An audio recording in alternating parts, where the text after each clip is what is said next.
première leçon au monde ou à la communauté internationale, c'est que une lutte qui concerne la survie d'un groupe, qu'il soit 2 ou 3 ou 4, c'est une cause que tu ne peux pas éteindre définitivement.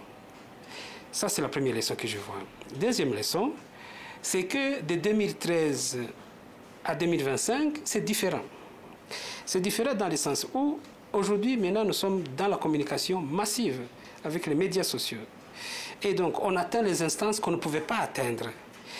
Alors, le fait que le M23 AFC, ils ont communiqué intensément leurs positions et leurs avancées et ce qu'ils demandent comme dialogue avec le gouvernement congolais, avec des revendications, j'allais dire légitimes, parce qu'ils ont été signés et acceptés depuis le 23 mars, depuis 2009, c'est ça?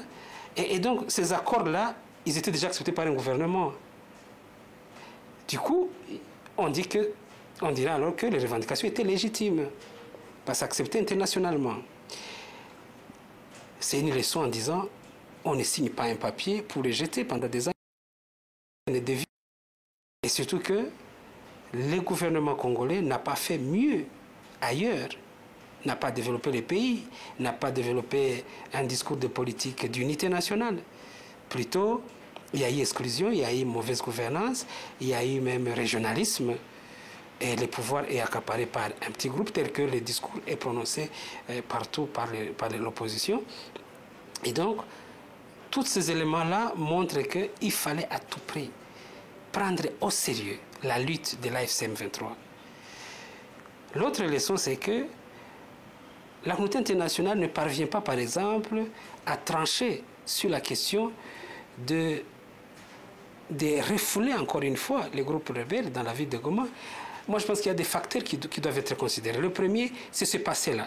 30 ans durant, ou 15 ans, 16 ans, tu n'as pas pu résoudre la question. Alors que tu as dit, retirez-vous, nous allons nous occuper du problème de façon diplomatique avec tous les partenaires. La communauté internationale n'a pas pu.